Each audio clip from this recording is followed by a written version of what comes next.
예, 반갑습니다. 시간이 그렇게 넉넉지 않은 것 같아서요. 빨리 바로 시작을 하도록 하겠습니다. 하여튼 금요일 저녁 퇴근 시간에 이렇게 남아서 참여해 주신 선생님들께 관심에 감사를 드리고, 특히 또 디지털 미디어 리터러시 교육에 관심을 많이 갖고 계신 선생님들께서 참여하고 계셔서 더 반갑고 그렇습니다. 제가 오늘 말씀드리려고 하는 부분은 어떤 평가와 관련한 부분인데요. 그동안 우리가 미디어 리터러시 또는 디지털 리터러시 또는 뭐 디지털 미디어 리터러시, 근데 그 용어에 우리가 그렇게 집착하지 말고, 그 어떤 능력에 조금 더 초점을 맞추면 좋겠다는 생각이 들고요.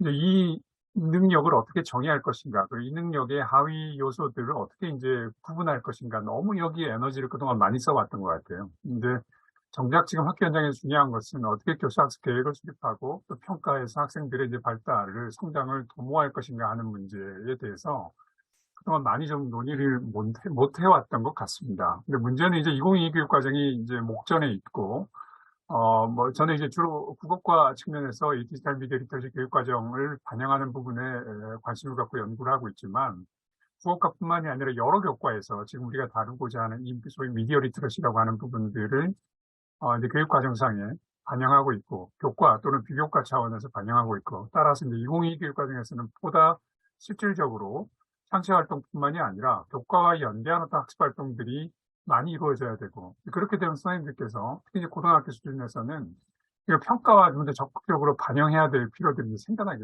됐어요.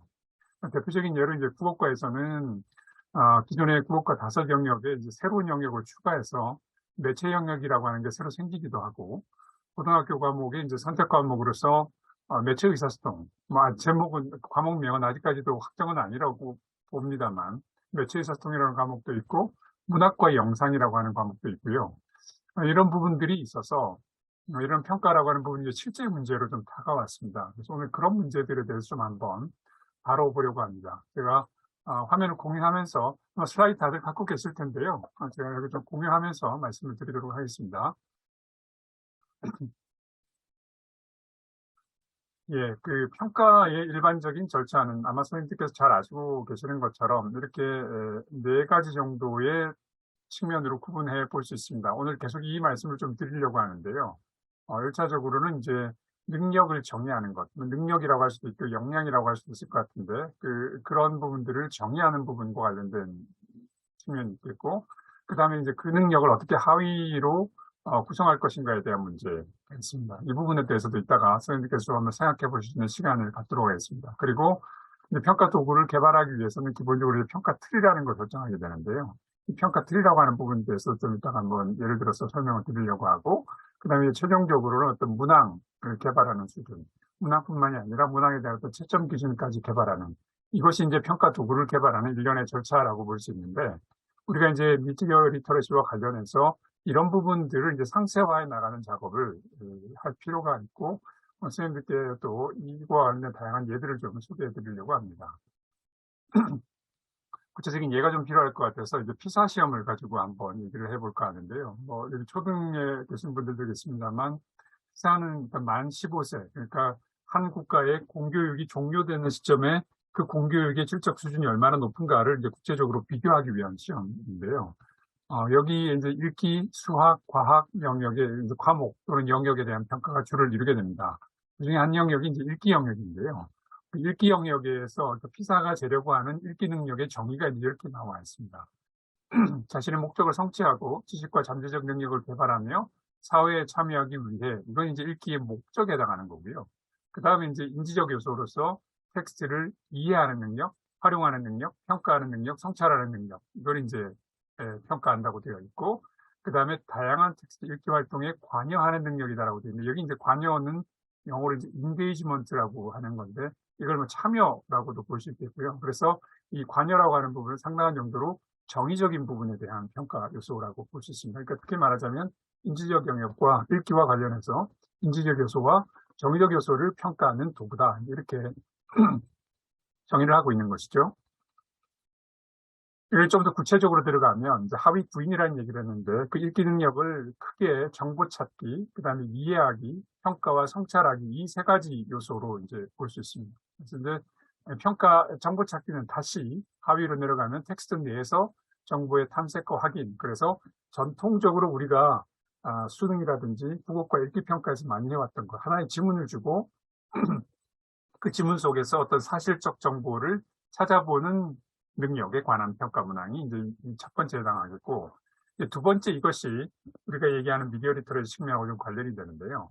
우리가 지금까지 이제 수능이든 아니면 학교 수준에서의 평가에서 주로 읽기 능력이라고 하는 것은 하나의 주어진 텍스트 내에서 그게 사실적 정보든 추론적 정보든 비판적 정보든 이제 그런 능력들을 재는 형태의 문항이 주를 이루었죠. 근데 이제 디지털 미디어 시대가 되면서 이 텍스트라고 하는 것이 범위가 정해져 있지 않게 됐습니다. 우리 실제 맥락에서 읽기를 한다는 것은 하나의 신뢰할 만한 주어진 텍스트에 대해서 그 텍스트의 내용을 얼만큼 잘 수용할 수 있는가를 보는 데 초점이 있는 것이 아니라, 그것도 중요하지만 수많은 정보 또는 수많은 질적으로 서로 다른 정보들을 놓고 그중에서 어떤 것이 좀 더 신뢰할 만하고 최신의 것인지를 판단하는 능력이 중요해지는 상황이 된 것이죠. 그래서 이 관련 텍스트에 대한 검색과 선택이라고 하는 것은 그런 방식으로 수많은 정보들이 있을 때 그중에서 좀 더 나의 목적에 맞게 신뢰할 만한 텍스트를 어떻게 선별해낼 것인가 하는 그런 능력을 재는 거죠.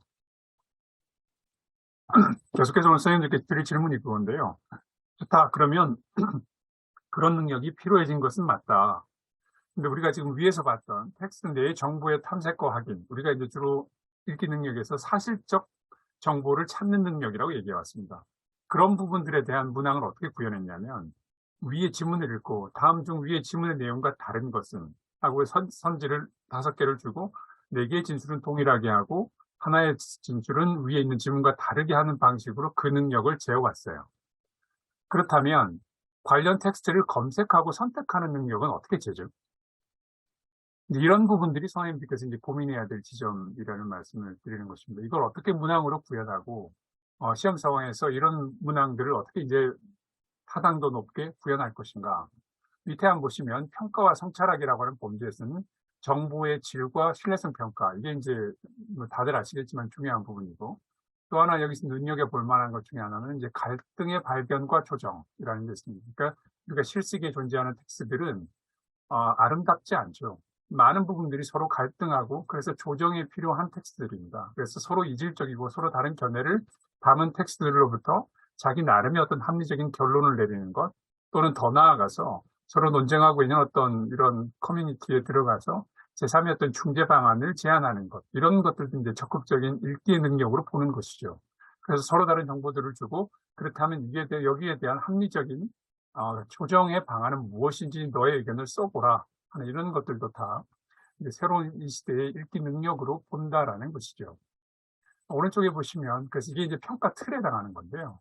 왼쪽에 있는 것이 이제 구인이라고 한다면 오른쪽에 있는 게 이제 평가 틀을 얘기하는데, 이런 하위 구인들을 평가하기 위해서는 텍스트라고 하는 것이 필요합니다.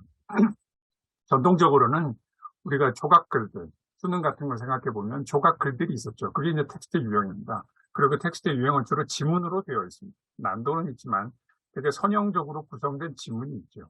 근데 지금 여기에서 이 피사에서 재고 있는 평가 틀에서의 텍스트는 굉장히 여러 가지 측면이 있습니다. 첫째, 출처가 다중적이고, 그 다음에 동적입니다. 동적이라고 하는 것은 그냥 정지되어 있는 텍스트가 아니라 영상이 될 수가 있겠고, GIF 파일 같은 것들이 들어가 있는 그렇게 움직이는 형태의 텍스트일 수도 있고, 또 하이퍼 텍스트일 수도 있는 것이죠. 그렇기 때문에 기존에 우리가 읽기 능력에서 어떤 평가에서의 텍스트와는 그 유형이 다른 것이죠. 그런 부분들 좀 이따 예를 들어 좀 보여드리겠습니다. 이렇게 되어 있고요. 그래서 우리가 디지털 미디어 리터러시 시대에 필요한 읽기 능력을 잰다고 할 때는 기본적으로 어떤 정신 능력으로 구체화할 것인가에 대한 고민도 필요하고, 그걸 이제 우리가 구인이라고 얘기하는 것이고, 또 하나는 어떤 텍스트를 가지고 그런 평가를 실현할 것인가에 대한 텍스트에 대한 고민들도 같이 필요하다고 보는 것이죠. 자, 이게 이제 피사 평가의 한 문항의 예인데요. 선생님들께서 한번 좀 이 문항을 한번 풀어보시면 좋을 것 같습니다. 실제로 좀 다가오기 위해서 아마 지금 그 PPT를 가지고 계실 테니까 그걸 각자 보셔도 좋을 것 같고요. 이게 이제 피사에서 버린 문항입니다. 피사 평가는 계속해서 매 주기마다 쓰기 때문에 계속해서 쓰는 문항은 공개하지 않습니다. 이건 이제 쓰지 않는 문항으로 공개도 되어서 나와 있는 문항인데요. 여기에 보면 이제 이 문항의 주제는 갈라파고스 제도에 관한 것입니다. 그리고 이제 여러 개의 탭으로 지문들이 구성되어 있습니다. 이거 역시 우리가 기존에 보았던 기능력은 다르죠. 여러 개의 지문들에서 관련한 정보들을 찾아가지고 문항에 답하는 형태입니다.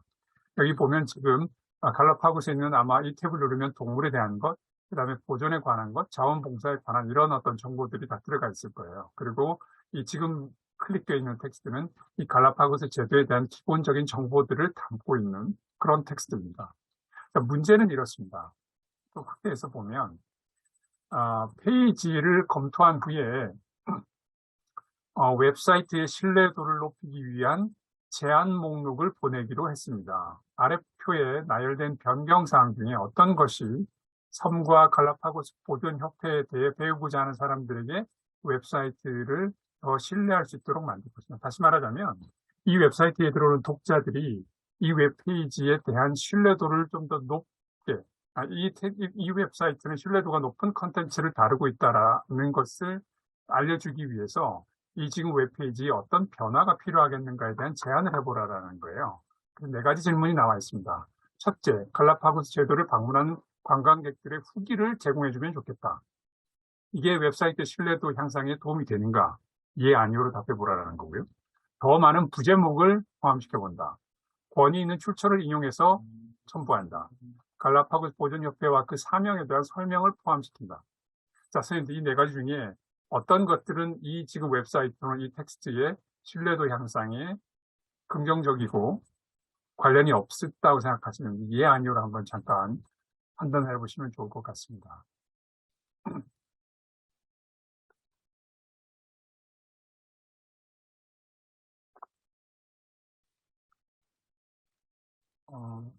눈치는 채셨겠습니다만 이 문항은 여기에 나와 있는 것처럼 좀 전에 보셨던 이 하위 구인 중에는 정보의 질과 신뢰성 평가라고 하는 이 요소를 측정하기 위해 마련된 문항이라는 걸 알 수 있겠죠. 그리고 이제 문항은 이렇게 하이퍼텍스트적으로 탭을 통해서 풀 수 있도록 구성이 되어 있습니다. 이 문항에 대한 정답을 여기에 이게 이제 공개가 되어 있으면서 이 PDF인데 이 PDF에 정답에 해당하는 부분들이 이렇게 설명이 되어 있습니다. 영어로 되어 있으니까 좀 보기가 불편하잖아요. 이거를 우리나라에서 자주 쓰고 있는 자동 번역기, 요즘 자동 번역의 수준이 어떤지를 이 영문 텍스트를 이제 이 자동 번역기에 두 개 넣으면 결과가 이렇게 나옵니다. 이건 뭐 좀 다른 얘기입니다만 이따가 말씀드릴 부분과 연계해서 말씀을 드리자면, 이제 더 이상 언어라고 하는 것이, 언어의 장벽이라는 것이 학습의 근본적인 방해 요소가 되지 않는 것 같아요. 어떤 언어이든 간에 우리가 그 언어를 알아야만 기존의 어떤 학습이 가능했다고 그런다면, 이런 AI 번역 기술들이 점진적으로 발달하면서, 최근에 저도 논문을 쓰면서 많이 느끼는 거지만, 논문에서 쓰는 어떤 드라이한 형태, 문학적인 그 굉장히 수사가 많이 포함된 그런 텍스트가 아닌, 지금 여기와 같이 이런 보고서에 쓰는 굉장히 드라이하고 많은 독자들이 쉽게 이해할 수 있도록 풀어 쓴 문장에 대한 번역은 거의 90% 이상, 특히 영어 같은 경우는 되는 것 같아요. 지금 하나 보면 왼쪽에 있는 걸 한번 질을 한번 비교해 보세요. 왼쪽에 있는 게 구글 번역기고 오른쪽에 있는 게 이제 파파고인데요. 첫 번째 질문에 대한 답을 제가 읽어보겠습니다. 첫 번째 진술은 섬 관광을 촉진하기 위한 방법을 설명하지만 섬과 보존 사회에 대해 더 많이 배우는 것과 관련하여 신뢰성 측면을 다루고 있지 않습니다. 그래서 정답은 아니오입니다. 이렇게 되어 있고, 오른쪽에 보면 첫 번째 성명은 섬에 대한 관광을 촉진하는 방법을 설명하지만 섬과 자연보호 사회에 대해 더 많이 배우는 것에 대한 신뢰성의 측면을 다루지 않는다. 정답은 아니오입니다. 이렇게 되어 있습니다. 두 번째 진술은 신뢰성이 아닌 웹사이트의 가독성을 향상시키기 위한 컨텐츠를 구성할 수 있는 방법에 대한 설명입니다. 그래서 정답은 아니오입니다. 두 번째 진술은 웹사이트의 가독성을 향상시키기 위한 내용을 구성할 수 있는 방법을 다루지만 신뢰성은 향상시키지 않는다. 그래서 정답은 아니오이다. 세 번째 진술은 웹사이트나 텍스트를 신뢰할 수 있도록 만드는 명확한 방법입니다. 그래서 정답은 예입니다. 세 번째 진술은 웹사이트나 텍스트를 신뢰할 수 있는 명확한 방법이다. 그래서 정답은 예이다. 이렇게 되어 있습니다. 네 번째 것도 정답은 예이다. 이렇게 되어 있습니다. 그래서 이 문항에서 답을 얼마나 맞히셨는지 모르겠습니다만, 하여튼 이 평가 도구에서 재고 있는 정답은 아니요, 아니요, 예, 예입니다. 혹시 답에 불만 있으신 분들은 피사에 항의하시기 바랍니다. 아, 일단 이렇게 되어 있습니다. 그러니까 이런 방식으로, 지금 이런 방식으로 뭐랄까요, 텍스트의 질적 수준을 평가할 수 있는 문항들을 구현해내고 있는 것이죠. 여기에서 이것이 주는 시사점은 뭐냐면, 디지털 미디어 리터러시 평가는 이런 디지털 환경이 구축되지 않으면 할 수가 없어. 뭔가 컴퓨터가 있어야 하고, 어떤 디지털 시설이 있어야만 그 속에서 평가가 가능하다라고 하는 우리의 인식도 저는 맞지 않다고 봅니다. 얼마든지 종이 기반으로 옮겨와서 여기서 재려고자 하는 능력들을 새로운 방식으로, 물론 방법 자체는 제한적이긴 하나, 그러나 얼마든지 우리가 조금 더 창의력을 발현하면 기존의 어떤 우리가 해왔던 방식으로도 이 새롭게 대두되는 능력을 평가할 수 있는 방식들이 존재한다라는 말씀을 좀 드리려고 하고요. 다음, 이 표는 아마 황영숙 교수님 발표하신 부분에서 아마 선생님들 보셨을 것 같은데요. EU 국가들이 디지털 컴피턴스라고 하는 역량을 설정하고 이제 EU 국가들이 그 EU 국가들의 시민들에게 디지털 역량을 가르칠 것을 강조하면서 교육할 것을 강조하면서 그 하위 구인들을 이렇게 5가지로 설정해 놓고 있습니다. 여기서 이제 디지털 컴피턴스가 큰 우산에 해당하는 개념이라면 그 밑에 들어가는 하위 개념들은 인포메이션 리터러시, 데이터 리터러시가 한 축이고 그다음에 이제 커뮤니케이션 앤 컬래버레이션이라고 하는 축이 하나 있고 그다음에 디지털 컨텐츠의 제작이라고 하는 게 있고요. 여기에 보면 이제 디지털 컨텐츠의 제작이라고 하는 하위 범주에 카피라이트하고 라이선스에 대한 내용들이 들어갑니다. 그다음에 이제 안전에 관한 것이 있고 마지막으로 이제 문제 해결이라고 하는 범주가 있습니다. 이 문제 해결의 범주가 조금 앞서 보셨던 그런 우리가 알고 있는 미디어 리터러시나 이런 부분들하고 좀 새롭게 대두된 부분이라고 볼 수 있는데 여기에 보면 이제 기술적인 문제들을 해결하는 것들도 이제 디지털 컴피턴스의 한 하위 요소로 들어갈 수 있다. 그런 내용이 나와 있고 마지막에도 보면 재밌는 내용이 있는데 디지털 역량의 격차에 대해서 이해하고 나의 디지털 역량의 수준이 나의 주변 사람들이나 다른 세대들과 어떻게 다른지를 이해하고 이 갭을 어떻게 격차를 어떻게 하면 해결할 수 있을 것인가에 대해서 이해하고 판단하는 능력도 디지털 컴피턴스의 한 부분이라고 보는 것이죠. 굉장히 중요한 부분이거든요. 지금 우리 사회에서. 저도 사실 이런 연구들을 하고 있고 강의들을 하고 있습니다만 이 디지털 미디어 역량을 구성하는 여러 요소들 중에 게임 리터러시는 굉장히 취약한 편입니다. 그러니까 그런 어떤 저를 이해하고 어떤 범주들이 있는데 어떤 부분은 강점이 있고 약점이 있고 그렇다면 이런 약점들은 어떤 방식으로 극복할 수 있을까에 대한 스스로의 학습 전략을 만들어 보는 이런 것들도 디지털 역량으로 굉장히 중요하다라는 지점을 지적하고 있다는 측면에서 이 프레임워크는 굉장히 새롭게 업데이트된 면들이 있다 이렇게 볼 수 있겠습니다. 여기 제가 카피라이트하고 라이선스에 대해서 얘기하고 있는데 그 카피라이트라고 하는 우리가 저작권, 뭐 표절이라는 이런 문제가 지금 우리 사회에서 굉장히 이슈가 되고 있는데요. 이런 어떤 역량이 중요하다는 걸 알겠는데 이걸 평가를 어떻게 구현할 것이냐 하는 측면에 대해서 우리가 좀 생각해 볼 수 있습니다. 그 사람이 어떤 그 저작권을 존중하고 어떤 표절이나 이런 부분들에 대해서 얼만큼 윤리 의식을 가지고 지키고 있느냐 그 중요한 능력인데 그런 능력들을 기르기 위한 교육의 방법들도 중요하겠지만 우리가 상대적인 수준에서는 절대적인 수준에서는 그 사람의 능력을 평가한다고 했을 때 어떤 방식의 문항으로 구현될 수 있을 것이냐. 뭐 예를 들면 수행평가를 통해서 학생들이 만들어 놓은 PPT나 보고서에서 이런 요소들이 얼마만큼 잘 지켜지고 있느냐를 갖다가 수행평가를 통해서 루브릭으로 만들어서 평가하는 방법이 가장 직접적인 평가 방법이겠죠. 그러나 이제 그런 방식들도 있지만 우리가 전통적인 형태의 지필평가의 이런 어떤 능력들을 평가하고 싶다고 그런다면 이 카피라이트에 관한 부분들은 상당한 정도로 지식의 형태로 물어보는 것도 가능하거든요. 물론 지식을 갖고 있다고 해서 그걸 실행하고 지킬 것이냐라고 하는 다른 차원의 문제가 있긴 하지만 적어도 우리가 합의할 수 있는 것은 그런 그 표절의 문제나 윤리의식을 실현하기 위한 기본 전제 조건으로서 그에 맞는 합당한 지식을 갖고 있어야 된다는 것은 기본 전제이잖아요. 그렇기 때문에 우리가 직접적으로 그 능력을 평가할 수는 없지만 보다 간접적인 방식으로 얼만큼 알고 있느냐. 예를 들어 요즘 우리 교통문화에 대해 생각해 보면 우회전할 때 굉장히 좀 이슈가 되고 있잖아요. 그런 문제들을 우회전을 하는 부분에 있어서 윤리의식을 갖고 그렇게 행하는 것도 중요하지만 그 전제 조건으로 우리가 필요한 것이 어떨 때 할 수 있고 할 수 없는 기본적인 이해가 있어야 되는 것이거든요. 그런 방식으로도 우리가 이런 능력들을 평가해 볼 수 있다는 것이고요. 이건 아마 이 모형은 여러 번 보셨을 것 같은데 경인교대 전현석 교수님이 제안한 이제 미디어 리터러시 하위 구인에 관한 것입니다. 여기에 보면 이제 8가지 하위 구인들이 있는데 그중 한 예를 가지고 좀 말씀드려보면 정보 검색과 선택이라고 하는 범주가 있습니다. 앞서 말씀드렸던 것처럼 20세기의 리터러시에서는 정보의 검색이라거나 선택이라는 것이 별로 부각되는 능력이 아니었습니다. 왜냐하면 텍스트는 그냥 주어지는 것이었거든요.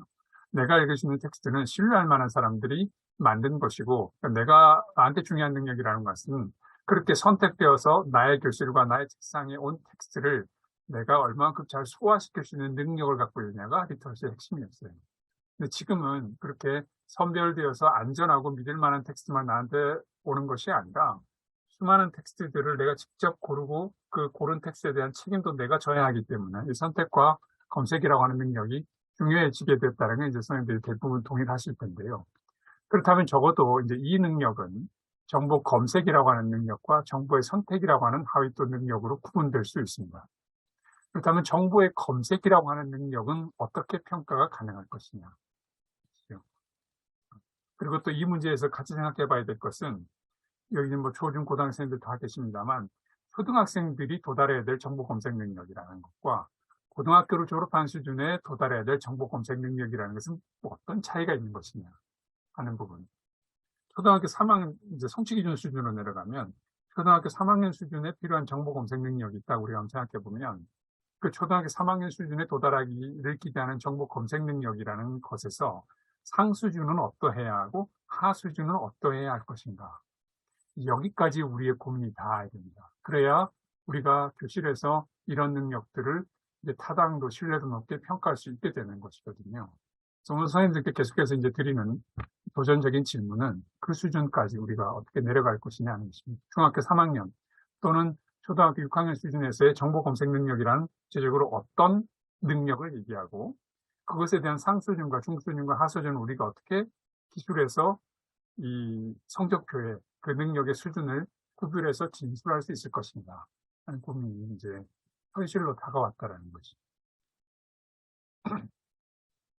이건 유네스코에서 제안한 그 역량의 개념입니다. 유네스코에서는 최상위의 워드를 미디어 앤 인포메이션 리터러시, 우리가 뭐 미디어 리터러시라고 하기도 하고 아까 제가 디지털 미디어 리터러시라고 하기도 하고 디지털 리터러시라고 하기도 하고 이런 여러 어떤 분들은 그걸 인포메이션 리터러시라고 하기도 합니다만 적어도 유네스코에서는 이 하위 개념들을 아우르는 최상위 개념을 일단 미디어 앤 인포메이션 리터러시라는 개념으로 쓰고 있습니다. 그리고 이 미디어 앤 인포메이션 리터러시를 구성하는 하위 요소들을 이렇게 쭉 나열을 해놓고 있습니다. 그럼 하나하나 다 할 수는 없겠고요. 이 책이 지금 번역 중에 있습니다. 제가 최근에 이 책을 번역 감수를 하고 있는데 아마 올 가을쯤에 나와서 아마 유네스코 홈페이지에 탑재가 될 것 같은데요.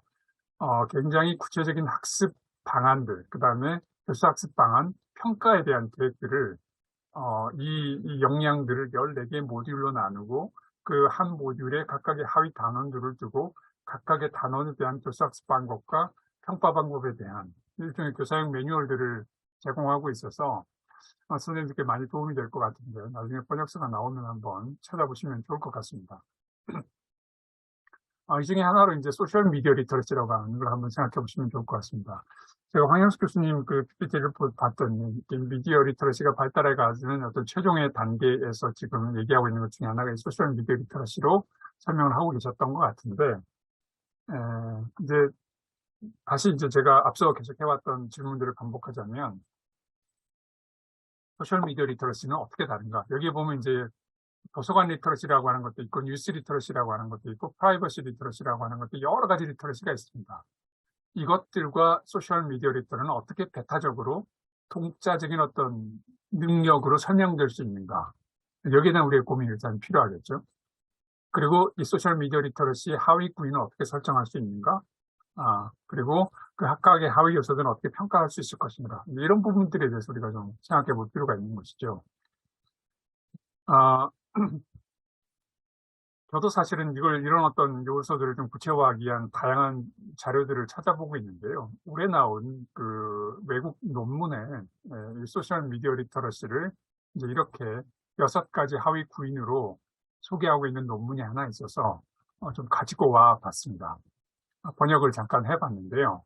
이 논문에서는 소셜 미디어 리터러시를 크게 2가지 범주로 보고 있습니다. 하나는 여기 나와 있는 것처럼 컴피턴스, 그리고 하나는 컨텐츠인데 이 논문을 쓰신 분들은 교육학 베이스는 아닌 것 같아요. 그래서 이 교육학에서 우리가 쓰고 있는 용어들을 잘 쓰고 있지 않은데, 제가 봤을 때는 이 컨텐츠는 knowledge에 해당하는, 우리가 교육과정에서 얘기하는 지식적 범주에 해당하는 측면이 강한 것 같고, 오른쪽에 있는 컴피턴스, 사실 컴피턴스는 지식이나 기능이나 태도를 다 포괄하는 상위적인 개념으로 우리가 알고 있잖아요.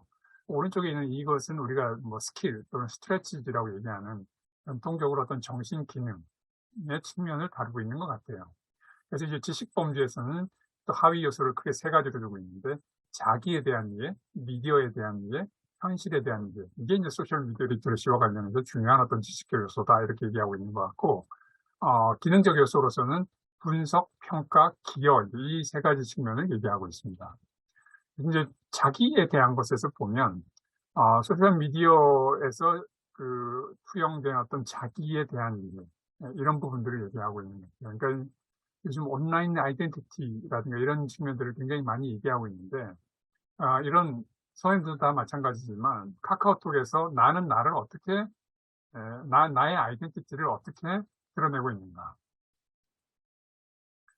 주로 이제 우리가 사진이라든가 아니면 사진 밑에 써놓은 문구들을 통해서 자기를 표현하잖아요. 그게 이제 자기 어떤 대표적인 아이덴티티가 무엇인가에 대한 표현이라고 볼 수 있는데, 나는 이런 소셜미디어, 뭐 그것이 페이스북이 될 수도 있겠고, 다른 뭐 인스타일 수도 있겠고, 여러 가지 소셜미디어들이 있을 수 있을 텐데, 이런 공간들을 통해서 나는 나를 어떻게 표현하는가, 그런 공간들을 통해서 나를 표현하는 방식의 문제라든가, 어떤 존재로서 나를 설명하는가에 대한 어떤 내용적인 측면이라든가, 이런 부분들이 이제 소셜미디어 리터러시와 관련해서 중요한 부분이다. 그리고 여기 보면 이제 현실, 여기 이제 리얼리티라고 하는 얘기를 하고 있는데요. 그러면서 이제 가단성 또는 가변성, 이런 얘기들을 하고 있습니다. 그것도 뭐 느끼시지만 소셜미디어를 통해서 표현하는 나와 관련된 세상은 현실인가요? 질문을 다시 얘기하자면 소셜미디어를 통해서 표현되는 나는 현실의 나인가요? 조금 과장된 형태의 나일 가능성이 많고, 일상적이기보다는 특수한 경험일 가능성이 많고, 다시 말하자면 여기에서의 리얼리티는 조금 늘어난, 이 멜리어빌리티라고 하는 개념이 수조할 때 쇠를 갖다가 벼릴 때 쇠가 이렇게 조금씩 늘어나잖아요. 그런 측면입니다. 현실에 기반을 두고 없는 것은 아니지만 실제 삶 속의 나의 모습이기보다는 조금 더 포장된 나의 모습, 포장된 나의 현실인 것이죠. 내가 매일 어디 외국 여행을 가지 않지만, 매일 그렇게 맛있는 음식을 먹지 않지만, 그렇게 어떤 부분의 경험들이 확장되어서 이제 실현되는, 투영되어 있는 현실들인 것이죠. 이게 왜 중요하냐면, 위에 얘기한 셀프, 자기하고도 굉장히 중요하게 고려가 되는 부분인데, 청소년들에게서 나타나는 중요한 우리 사회 현실 중에 학교가 덜 관심을 갖고 있는 것 중에 하나가요.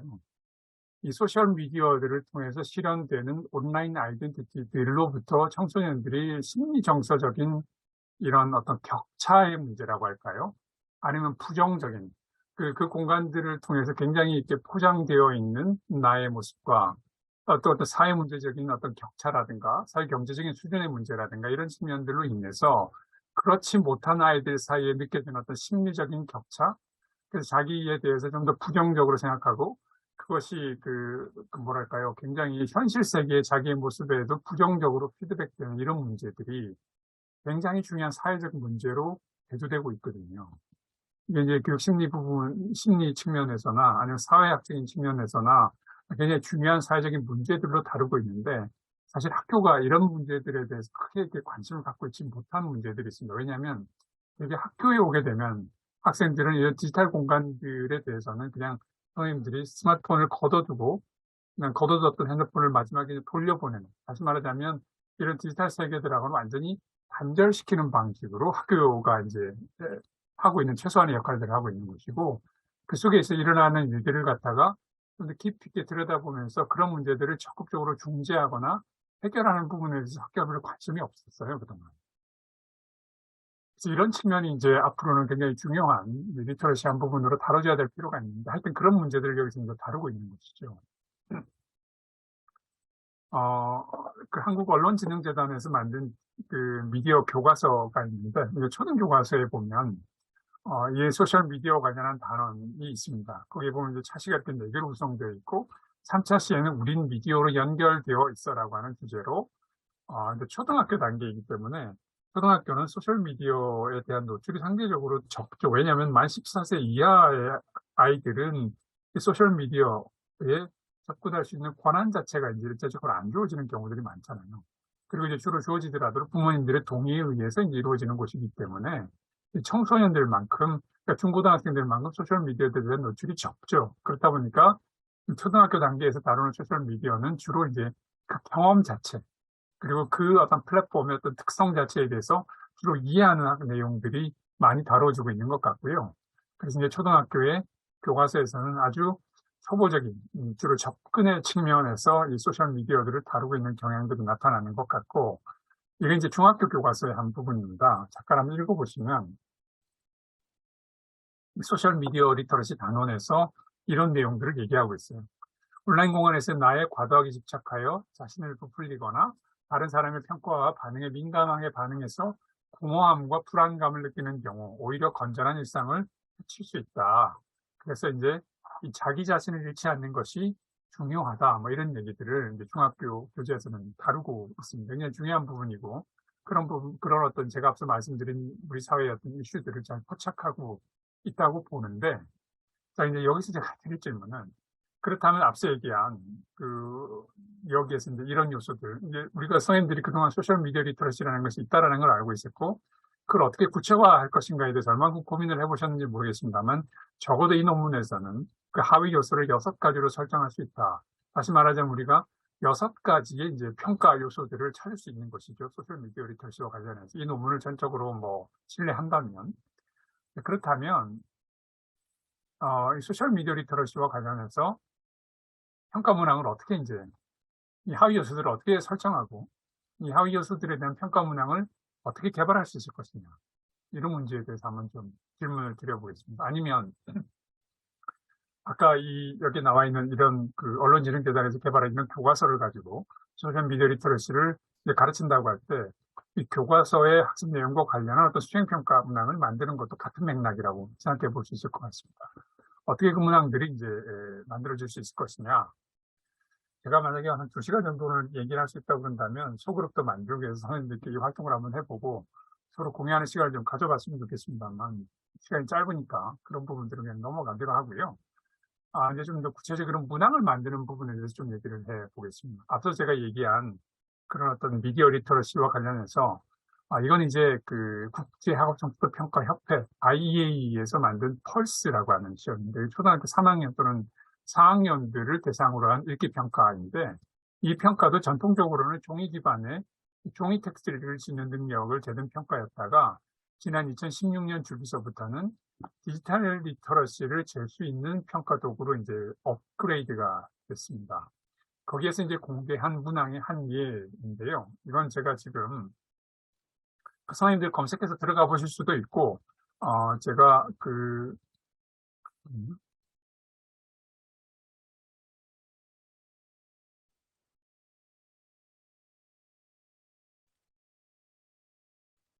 여기를 지금 화면 공유 바뀐 거 보이시죠? 여기에서 보시면, 검색하시면 이렇게 들어가서 보실 수 있고요. 그 펄스 2016 이렇게 해서 샘플 문항 이렇게 검색해서 들어가시면 누구든지 여기에 들어가서 이 문항들을 풀어보실 수 있습니다. 그중에 이제 하나 이렇게 클릭해서 들어가시면 이런 화면들이 만들어지고요. 그리고 이제 실제 문항들에 접근할 수 있습니다. 여기에 보면 지금 링크들이 작동이 되는 게 있고 안 되는 게 있는데, 이건 뭐 좀 기술적인 부분입니다만, 아까 피사 시험 같은 경우는 여기 있는 탭들을 다 열어볼 수 있도록 되어 있습니다. 이 탭들을 다 열어볼 수 있도록 한다라는 것은 뭐냐면 학생들을 갖다가 더 혼란시킬 수 있다라는 거예요. 어떤 정보를 찾을 때 그 정보가 어디 있는지를 갖다가 여러 탭들을 움직이면서 찾아야 되기 때문에 조금 더 난도가 올라가는 것이죠. 근데 이건 초등학교 3학년 시험 문제다 보니까 그렇게 하지 않아요. 해당 문항들에 해당하는 탭들만 열리도록 조정해 놓고 있습니다. 그러니까 사실 실제적인 읽기가 아니죠. 평가를 위해서 인위적으로 좀 조작한, 그러니까 실제적인 평가, 오센틱한 평가에서는 조금 거리가 있지만 초등학교 3, 4학년들의 수준을 고려한, 그리고 여기도 보면 오른쪽에 보시면 이 선생님이 나와가지고 이 문항들을 푸는 데 필요한 절차들이나 이런 부분들을 좀 설명해 줘요. 우리가 지금 보는 일반적인 평가와는 좀 다르죠. 그런 형태로 돼 있고, 여기에 보면 이제 10번 문항은 이걸 제가 지금 한국어로 번역을 해놨는데요. 원어로 보시고 싶으신 분들은 이렇게 원본을 표시하시면 원본으로 보실 수도 있고, 이걸 이제 한국어로 표시하면 번역된 문항을 볼 수도 있습니다. 그래서 지금 태양 주위를 공전하는 지구와 화성이 움직이는 다이어그램을 보십시오. 다이어그램의 주된 목적은 무엇입니까? 여기 보면 이제 이게 아까 피사 문항에서도 보면 동적 텍스트라는 게 있었잖아요. 이런 문항들이 이제 총리를 통해서 구현하기가 어렵죠. 디지털 공간에서 이런 식으로 이제 구현이 되는 것인데, 그렇다면 이 텍스트 전체에서 이렇게 동적 텍스트, 이 다이어그램을 제공하는 목적은 무엇이겠느냐? 이 텍스트를 제작한 사람이 이런 텍스트에서 이런 다이어그램을 제공하는 목적은 무엇이겠는가에 대한 사지선다형의 문제를 풀어보는 그런 문항입니다. 이건 또 보시면 하여튼 이런 여러 가지 문항들이 있는데 한번 들어가서 풀어보시면 재미있습니다. 그런 문항입니다. 근데 여기에 이제 보면 제가 예를 든 문항은 이쪽으로 돌아올게요. 이 문항에서는 뭘 재고 있냐면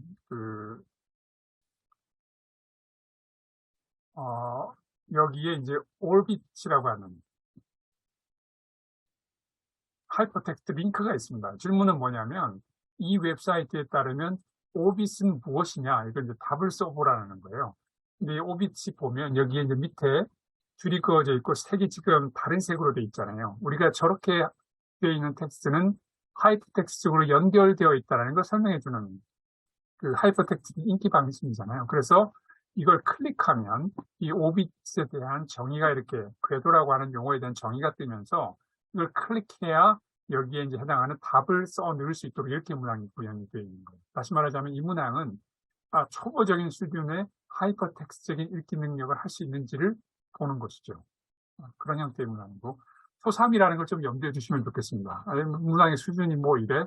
라고 우리 생각할 수 있지만 초등학교 3학년, 초등학교 4학년 수준에서 가장 초보적인 수준의 디지털 텍스트 읽기 능력이 얼마만큼 있는가를 진단하기 위한 평가라는 측면에서 생각해 볼 필요가 있고, 이제 이 문항 같은 경우는 같은 맥락입니다. 여기 보면 이제 제네바 메디컬 칼리지가 언제 설립되었느냐를 찾는 문항인데요. 이것도 지금 왼쪽에 텍스트가 이렇게 구현되어 있고 여기에 이제 제네바 메디컬 칼리지를 하이퍼 텍스트로 이렇게 반전되어 있는 걸 클릭하면 오른쪽에 이제 가운데 있는 이렇게 팝업이 떠요. 그럼 거기에 보면 이제 언제 설립이 됐다는 정보가 나옵니다. 그걸 바탕으로 해서 답을 쓰는 형태의 문항입니다. 그러니까 문항의 패턴은 다르지만 이 문항에서 재료하는 능력은 동일한 것이죠. 좀 전에 보셨던 문항이 이제 여기에 해당하는 문항입니다. 다이어그램을 주는 목적이 무엇이냐에 대한 답을 써보게 하는 것이고,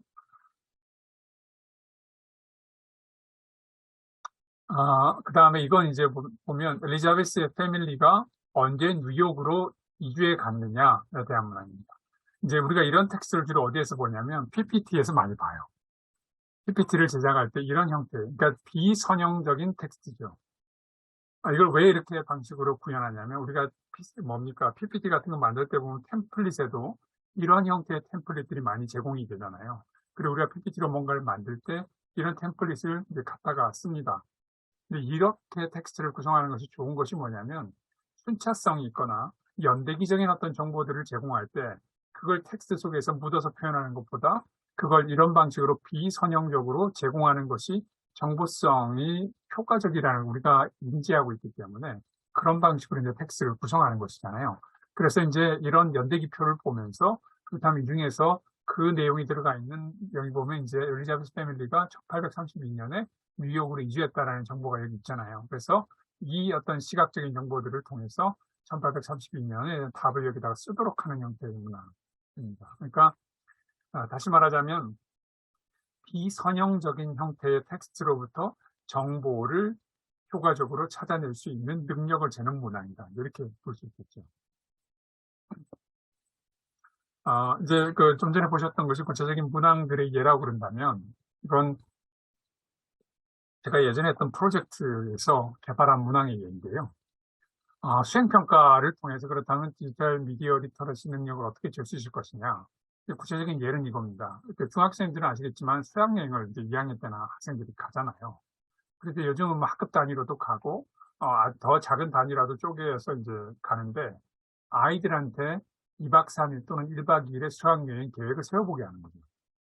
그러려면 애들이 수많은 정보들을 스스로 수집해서 계획을 세우고 각각의 사이트들에서 필요한 경비, 예를 들면 뭐 이동하는 데 필요한 경비, 그 관광지에 들어가는 데 필요한 경비, 뭐 이런 밥을 먹을 때 필요한 경비 이런 것들을 스스로 다 검색하고 수집하고 시간 정보들을 나열해서 2박 3일에 대한 계획을 세워야 돼요.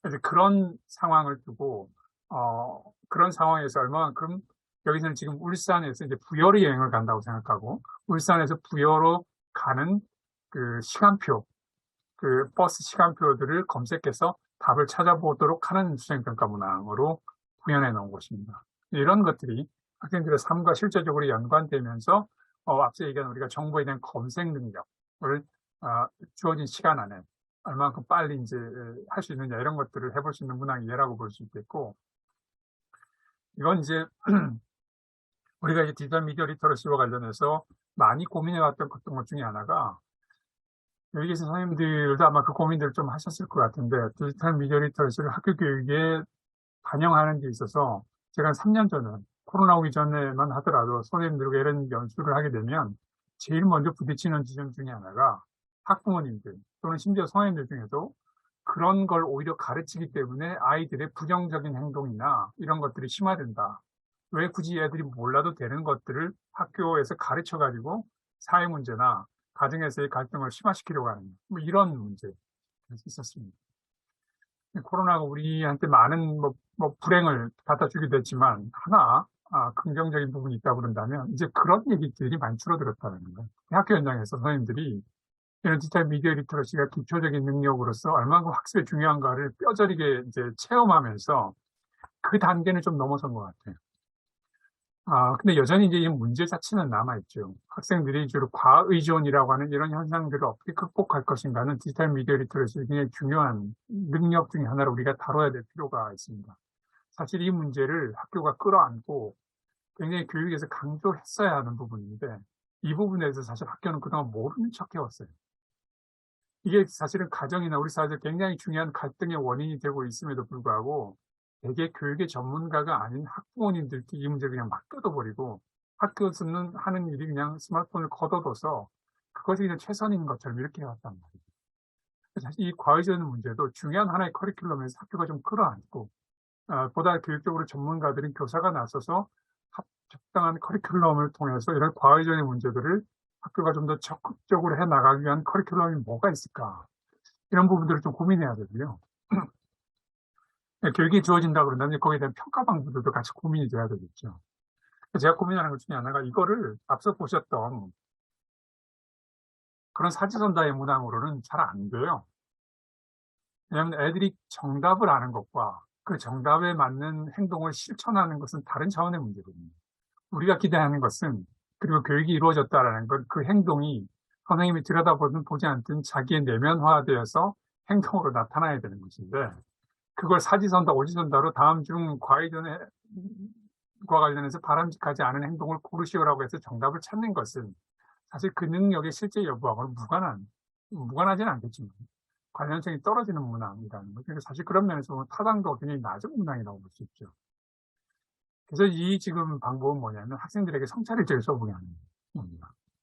그래서 매일매일 일기처럼 자기가 해왔던 행위들을 계속해서 기록해 나가면 적어도 한 6개월 동안 그게 쌓이면 이 자기의 행위들을 쭉 누적적으로 분석하고, 내가 좀 개선의 여지가 있구나, 뭐 이런 것들을 생각해 볼 수 있는 필요가 있지 않을까? 그래서 이제 일기처럼 일지를 써보게 하는. 그래서 그런 능력들이 실제로 좀 향상되는가? 이걸 이제 계속해서 들여다보고 있는 것이죠. 물론 이게 최선은 아니겠지만, 나름 다양한 방법들로 그런 능력들을 어떻게 효과적으로 교육할 것이며, 그런 능력들이 이제 향상되는지 어떻게 평가할 것인가, 이런 부분들에 대한 고민들도 필요하다는 것이고요.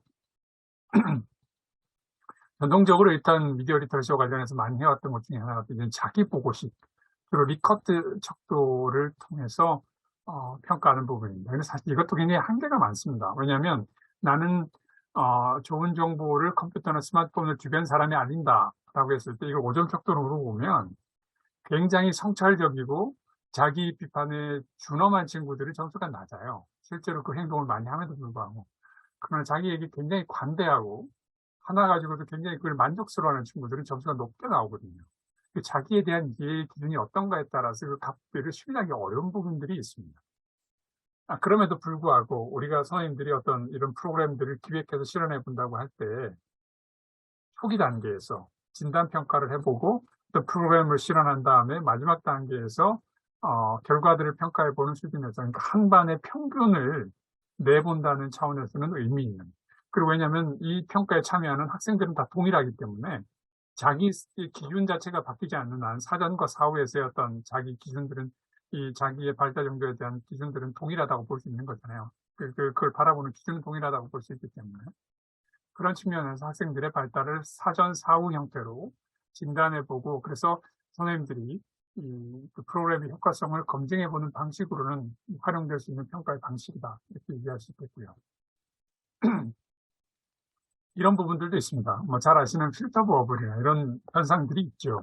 그래서 어떤 알고리즘에 의해서 우리가 텍스트의 선택이나 이런 부분들이 제한당하는 현상들을 우리가 어떻게 극복할 수 있을까?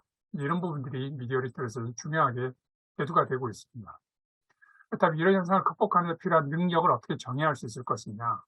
그리고 그런 능력이 어느 정도로 형성되어 있는지를 어떤 방식으로 평가 문항으로 구현할 것인가? 이런 부분들도 중요한 요소라고 볼 수 있겠고요. 이런 현상들도 있습니다. 이걸 좀 길게 얘기할 수 있는 시간은 좀 부족한 것 같은데 시간이 다 돼서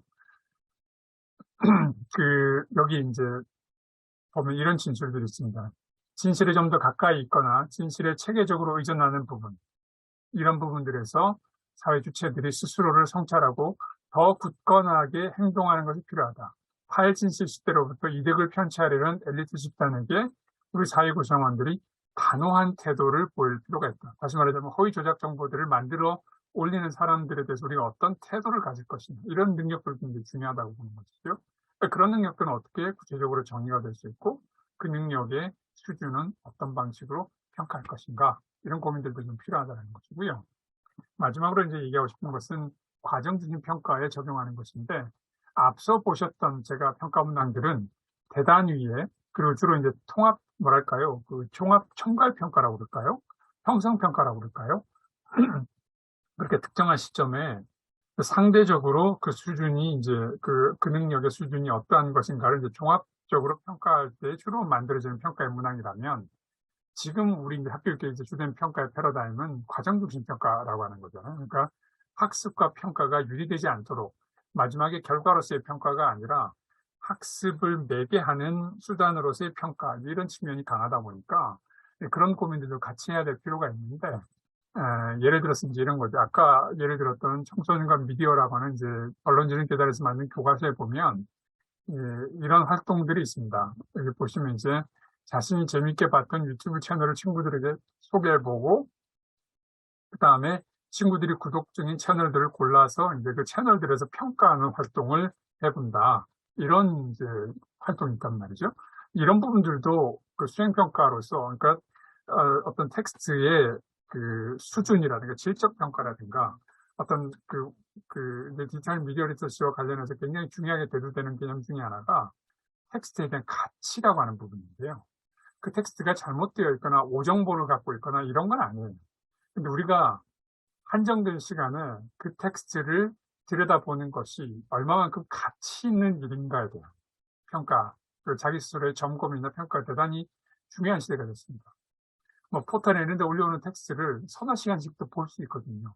그것이 나의 삶에서 얼만큼 중요하고 가치 있는 일인가에 대한 판단이 중요한 것이죠. 그래서 어떤 텍스트의 가치를 평가한다는 측면에서 이런 활동은 의미가 있고, 그런 측면에서 평가 요소로 구체화해서 평가 문항을 만들어 보는 것, 이런 활동들과 연결될 수 있겠고요.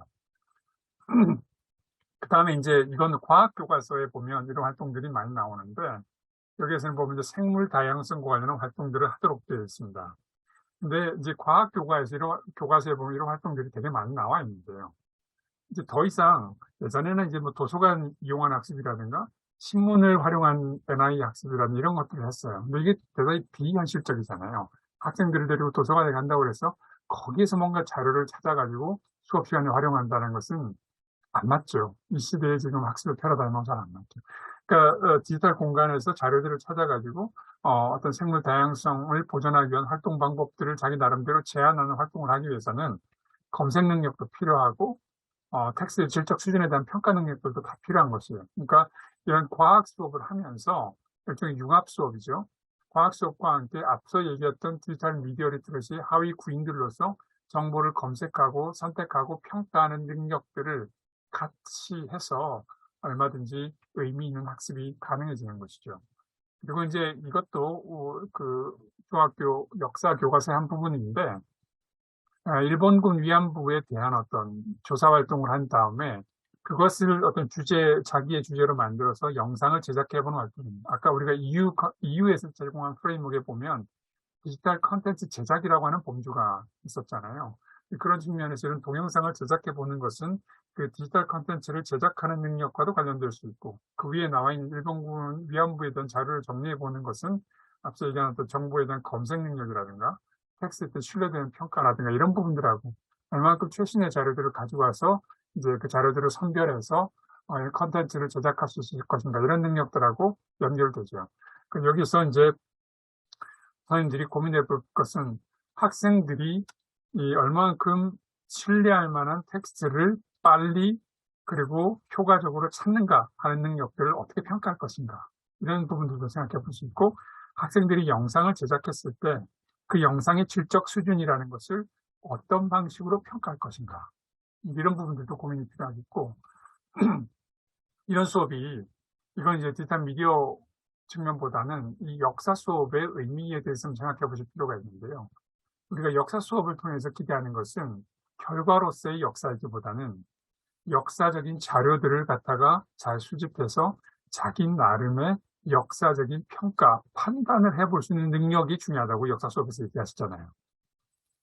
근데 그걸 해볼 수 있는 학습의 형태거든요. 일본군 위안부 문제와 달리 우리가 하나의 답을 갖고 있고 그걸 계속해서 암기하는 것이 아니라 자기가 여러 자료들을 찾아서 자기 나름의 어떤 결론을 형성해 보는 것이 역사학습의 본질에도 맞고 그게 가능하기 위한 도구적인 능력으로서 디지털 미디어 리터러시가 필요한 거예요.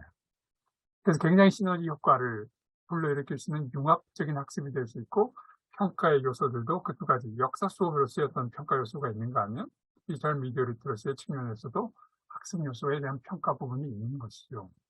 근데 이게 우리가 기대하는 21세기 형태의 학습이겠고 그런 측면에서 선생님들이 평가 요소들을 구체화해 나가면 이게 뭐 교과하고 별개로 창제 수업이나 다른 방식으로서의 수업뿐만이 아니라 얼마든지 유기적으로 그 평가 요소들을 교과 학습 내에서도 이루어낼 수 있다. 이렇게 좀 말씀을 드리겠습니다. 시간이 좀 촉박합니다만 혹시 선생님들 질문 있으시면 좀 받도록 하겠습니다. 저 해도 될까요? 네. 일단 교수님, 제가 대학원에서 국어랑 초등국어 미디어 리터러시 공부하면서 교수님의 논문을 진짜 많이 읽고 진짜 많은 것을 배웠는데 이렇게 미디어 리터러시 교사단 들어와서 교수님을 뵙게 되다니 너무나 영광이고요. 오늘 강의를 통해서 너무나 많은 거 배우고 직접 초등 수업에서 많이 생각해 봐야 될 것을 알려주셔서 정말 감사드립니다.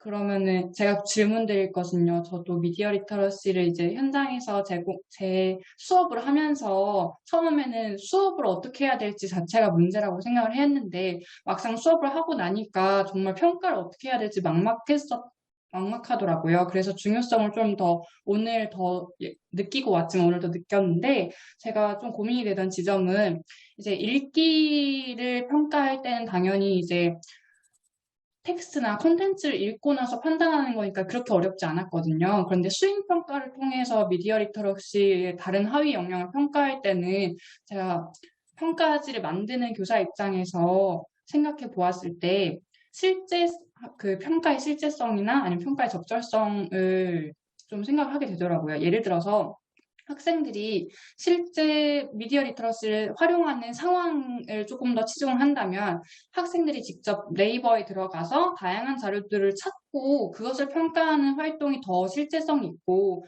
더 그렇죠. 좋을 텐데 네. 한편으로는 아이들이 만나는 그 컨텐츠가 적절한 것인가?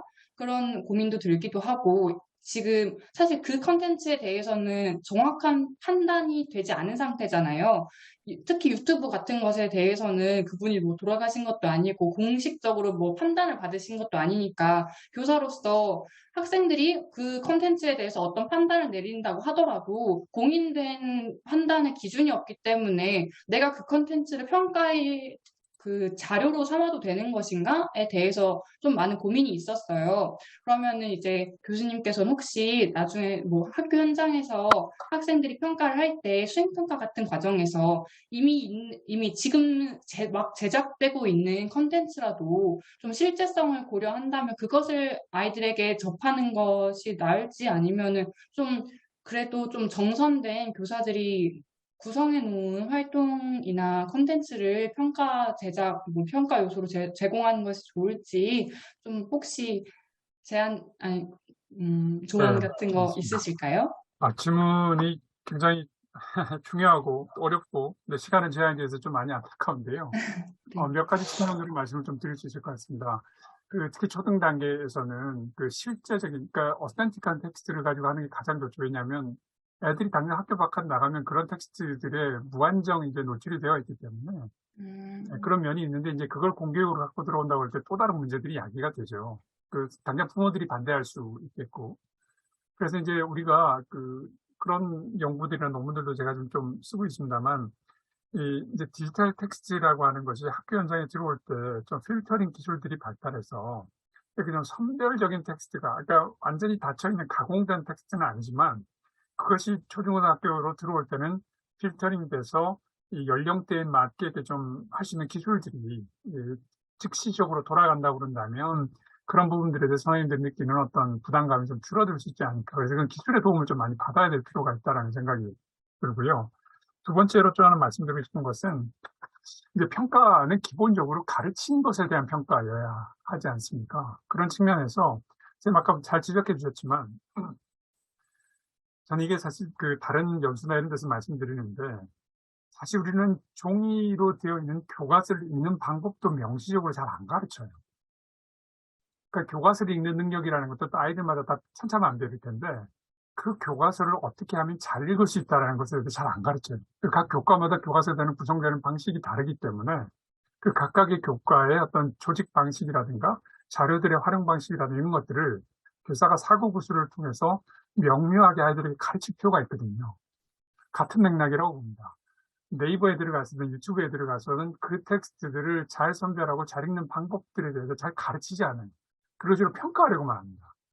근데 먼저 이루어져야 될 것은 그런 텍스트를 어떻게 하면 잘 읽을 수 있다는 것을 초등학교 수준에서 학생들에게 교육 내용으로 구체적으로 가르치는 일이 먼저 선행돼야 된다고 보고요. 그리고 그 가르친 내용들을 중심으로 평가하는 것이죠. 그러니까 너무 많은 것들보다는 최소한에서 초등학교 교육에서 중요하게 또는 중학교 교육에서 다루어야 될 핵심적인 부분들을 설정하고 그런 부분들을 이제 평가의 요소로 가져가야 될 필요성이 하나 있다고 좀 말씀드리고 싶고 평가의 기술적인 측면에서 요즘 화면 녹화 프로그램 같은 것들이 많이 있지 않습니까? 이건 상당히 선생님들이 시간을 요하는 일이기 때문에 좀 한계가 있습니다만 화면 녹화 같은 것들을 통해서 학생들이 한 5분에 주어진 시간 동안 인터넷 공간에 들어가서 어떻게 자료를 찾는지를 녹화해서 그걸 보고 피드백할 수 있는 내용들을 찾아보는 것. 예를 들면 우리가 아이들의 글 읽기를 시키고 난 뒤에 옆에서 그 메모해 가면서 누구야, 너는 글을 읽을 때 좀 더 이렇게 읽으면 좋을 것 같아 학생들이 쓴 글을 가지고 이렇게 피드백을 해주잖아요. 그리고 주로 이제 글쓰기에 대해서도 결과를 놓고 그 결과에 대해서 피드백해 주기보다는 학생들이 써가는 과정을 계속해서 들여다보면서 과정 중심의 평가를 하기를 이제 기대하는 것처럼 인터넷 공간에서도 아이들이 읽기를 행하는 과정들을 선생님께서도 모니터링 하면서 그 과정에서 학생들에 대해서 업데이트가 되기를 바라는 부분들을 메모하고 그 내용들에 대해서 이제 조언해 주는 방식이 우리가 지금 얘기하고 있는 과정 중심의 평가라고 하는 것과도 이제 좀 더 직접적으로 연결될 수 있지 않겠나 이렇게 좀 말씀을 드리고 싶습니다. 많이 있지만 일단 시간이 좀 제한되어 있어서 예, 말씀 좀 드리겠습니다. 감사합니다. 정말 많은 도움이 되었습니다. 감사합니다.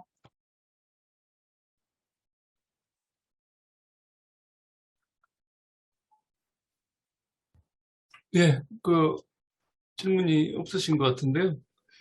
아주 중요한 얘기들을 많이 해주신 것 같습니다. 사실 이제 그동안 우리가 디지털 미디어 문해력의 어떤 개념이라든지 정의, 영역 이런 부분만 사실은 고민했지. 그럼 어떻게 학생들의 어떤 디지털 문해력을 높일 것인지, 이런 부분에 대한 고민을 많이 적었거든요. 그럼 실제로 학교 현장에서 이제 이런 부분들을 어떻게 실제로 적용할 것인지, 특히 이제 수행평가라든지 여러 가지 그런 것들이 많이 있잖아요. 그런 것에서 이제 어떻게 기준을 마련하고 할 것인지, 특히 이제 저는 미디어 리터러시 중요한 부분이 이제 비판적 사고력이라고 생각하는데, 그 학생들의 어떤 비판적 사고력을 어떻게 이제 함양할 것인지, 특히 최근 들어 또 창의성도 많이 중요해지고 있는데, 또 미디어를 통해서도 창의적인 콘텐츠도 많이 만들어내고 있잖아요. 그런 부분들을 어떻게 이제 또 독려할 것인지, 이런 부분들, 저희들이 좀 앞으로 가야 할 길이 아주 먼 것 같습니다. 예, 오겐 교수님 이제 고생 많으셨고요. 다음에 또 좋은 강의 또 부탁드리겠습니다. 고맙습니다. 제가 하나만 좀 더 당부 말씀을 예. 마지막으로 인사말 삼아 드리자면 선생님들이 이제 전달 연수하거나 이럴 때 많이 부딪히는 개념 중에 하나가 이제 디지털 네이티브라고 하는 이 프레임이라고 생각하는데요. 이게 굉장히 우리나라에 들어와서 이 용어가 디지털 미디어 리터러시 교육에 대한 방해 요소로 부정적으로 프레이밍 되고 있다는 생각이 좀 들거든요. 애들이 나보다 잘한다. 또는 아이들을 가르치지 않아도 스스로 배운다라고 하는 이 인식이 선생님들의 위치를 갖다가 이제 계속 낮추거나 아니면 안 가르쳐도 되는 어떤 핑계 요소로 작동하는 경우들인데, 선생님들께서 관련한 전달 요소들을 하실 때 그 부분들에서 아마 많이 또 하나 저항에 부딪힐 수 있겠다는 생각이 드는데요. 마크 프렌스키가 이제 디지털 네이티브라는 용어를 썼고, 그 같은 제목을 쓴 책이 있는데, 거기에서도 계속해서 강조하고 있는 거고, 제가 앞서 말씀드린 이유 보고서나 이런 데서도 강조하고 있는 것이 뭐냐면, 선생님들의 경험이 학생들의 경험보다 결코 질적으로 수준이 낮지 않다라는 거예요. 우리가 아이들이 디지털 네이티브라고 느끼는 것은 단순한 반복 활동을 빨리 계속 많이 하는 것, 그걸 자세하게 들여다보지 않으면 굉장히 수준이 높은 것처럼 느껴진다는 거죠. 근데 마침내 얘들이 만들어 오는 PPT나 애들이 만들어 오는 영상을 보면 선생님들이 질적으로 얼마든지 컨텐츠의 수준이라든가 그 컨텐츠를 개선할 수 있는 부분들에 대해서 피드백해주고 개선할 수 있는 부분들이 있어요. 그래서 그런 부분들에 대해서 좀 더 자신감을 갖고 좀 적극적으로 이 문제를 해결해 나가도록 하시면 어떨까. 좀 그렇게 선생님께 좀 전달해 주시면 좋겠다는 말씀을 드립니다. 네, 오늘 들어주셔서 고맙습니다. 예, 선생님 고생 많으셨습니다. 예,